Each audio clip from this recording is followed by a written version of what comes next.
warahmatullahi wabarakatuh. Perkenalkan ya, nama saya Farida Ulfa.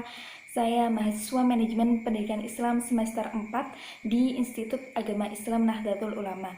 Oke, di sini saya mau sedikit menjelaskan atau mempresentasikan apa yang telah saya dan kelompok saya buat, yaitu sebuah makalah di mana makalah ini berjudul Manajemen Pengembangan Sumber Daya Manusia di Madrasah Aliyah.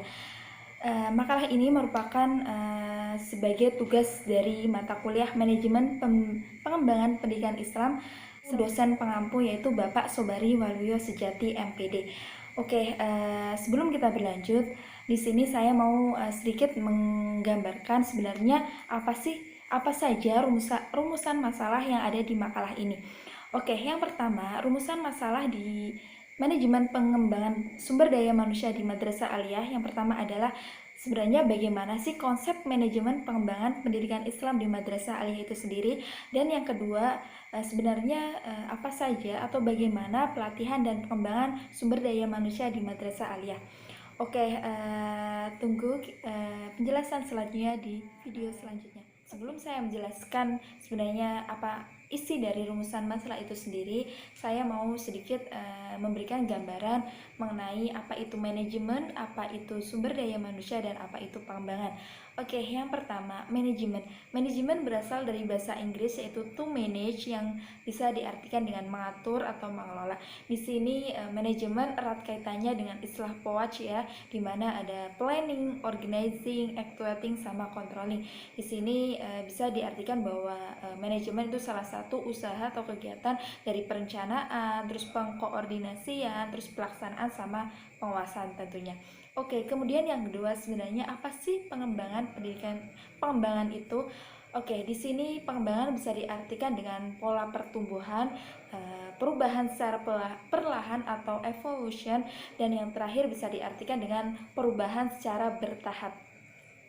Oke, kemudian SDM. Apa sih sebenarnya SDM itu sendiri? SDM merupakan singkatan dari sumber daya manusia, di mana di sini erat kaitannya dengan manusia ya. Jadi bisa diartikan bahwa sumber daya manusia adalah seorang yang siap, mau, dan mampu memberikan sumbangsih seperti usaha atau hal lainnya untuk pencapaian tujuan sebuah organisasi. Oke, itu mungkin sudah ada sedikit gambaran ya pada kalian apa itu manajemen, apa itu pengembangan, dan apa itu sumber daya manusia. Kemudian di sini saya mau menjelaskan tadi rumusan masalah. Yang pertama itu sebenarnya apa sih konsep dari manajemen pengembangan pendidikan Islam itu sendiri. Oke, menurut Silalahi bahwa sebenarnya pengembangan sumber daya manusia itu didasarkan pada asumsi manusia bahwa sebenarnya manusia itu mempunyai potensi yang tidak ada batasnya. Kemudian menurut Hasibuan bahwa pengembangan sumber daya manusia merupakan usaha untuk meningkatkan kemampuan teknis, teoritis atau konseptual, dan sikap personal sesuai dengan kebutuhan pekerjaan melalui pendidikan dan pelatihan. Itu menurut Hasibuan. Kemudian menurut Nasir Usman bahwa sumber daya manusia yang berkualitas dapat dikembangkan melalui 3 tahap. Yang pertama bahwa sumber daya manusia harus melalui pendidikan dasar sampai perguruan tinggi. Kemudian yang kedua, sumber daya manusia juga harus melalui program pelatihan dan pendidikan yang sistematif. Dan yang terakhir, sumber daya manusia harus mempunyai pengembangan diri sendiri atas inisiatif sendiri. Jadi seorang SDM itu harus mempunyai inisiatif untuk mengembangkan dirinya sendiri. Itu salah satu penjabaran sebenarnya apa sih konsep dari manajemen pengembangan pendidikan Islam itu sendiri. Oke, selanjutnya ya, di rumusan masalah yang kedua, sebenarnya bagaimana sih pelatihan dan pengembangan sumber daya manusia pendidikan di Madrasah Aliyah sendiri.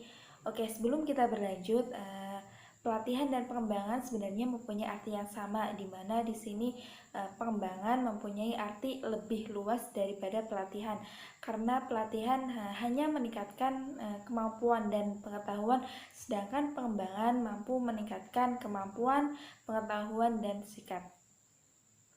Oke, di sini yang pertama, bagaimana sih cara mengembangkan pengetahuan bisa dilakukan dengan cara yang pertama seperti membaca buku, terus saling berkomunikasi dengan rekan kerja, dan yang terakhir bisa melakukan rapat atau diskusi kecil. Oke, kemudian yang kedua, bagaimana mengembangkan sikap dan keterampilan. Di sini cara mengembangkan sikap dan keterampilan itu ada dua ya. Yang pertama metode praktis dan yang kedua ada metode simulasi. Di sini metode praktis bisa dikatakan atau sering dikenal dengan istilah on the job training. Jadi di sini biasanya metode praktis itu antara lain berupa seperti rotasi jabatan, terus latihan instruksi pekerjaan, terus magang, coaching, and penugasan sementara. Jadi di sini metode praktis biasanya lebih umum digunakan oleh lembaga pendidikan atau perusahaan-perusahaan tertentu.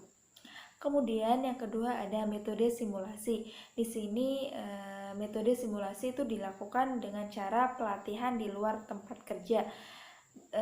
Metode ini antara lain seperti metode studi kasus, terus role playing. Jadi role playing di sini memainkan peran tertentu. Jadi seorang sumber daya manusia mampu memerankan peran tertentu.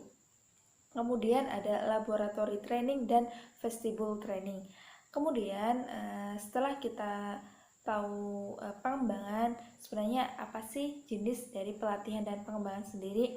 Oke, di sini ada beberapa jenis dan pelatihan pengembangan. Menurut Shimamura itu ada 5 jenis pelatihan. Yang pertama ada pelatihan keahlian, jadi skill training. Jadi di sini sumber daya manusia diberi pelatihan keahlian seperti keahlian teknik ataupun keahlian lainnya.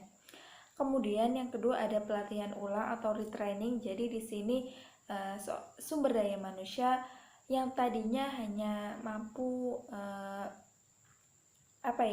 hanya mampu bekerja dalam mesin ketik bisa dialihkan dengan mesin komputer.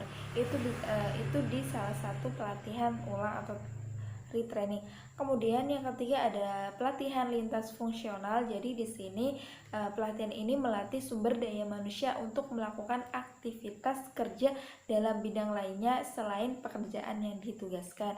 Kemudian ada pelatihan tim, di mana di sini melatih sebuah tim, jadi tidak hanya satu orang, tetapi di sini melatih beberapa individu ya. Kemudian yang terakhir ada pelatihan kreativitas. Jadi di sini pelatihan kreativitas dilakukan dengan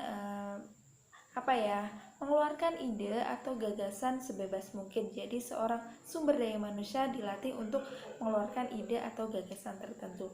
Itulah makalah yang isi dari makalah, di mana di sini ada 2 rumusan yang tadi sudah dijelaskan. Semoga apa yang telah saya sharingkan, apa yang telah saya sedikit jelaskan kepada kalian, semoga sedikit bermanfaat buat kalian. Terima kasih atas waktunya kalian telah menonton atau menyaksikan video saya. Terima kasih banyak dan semoga bermanfaat untuk kalian. Dan terima kasih sebelumnya, mohon maaf juga pada kalian apabila cara penyampaian kurang berkenan atau kurang bisa dipahami. Saya mohon maaf yang sebesar-besarnya. Wabillahi taufiq wal hidayah. Wassalamualaikum warahmatullahi wabarakatuh. Bye.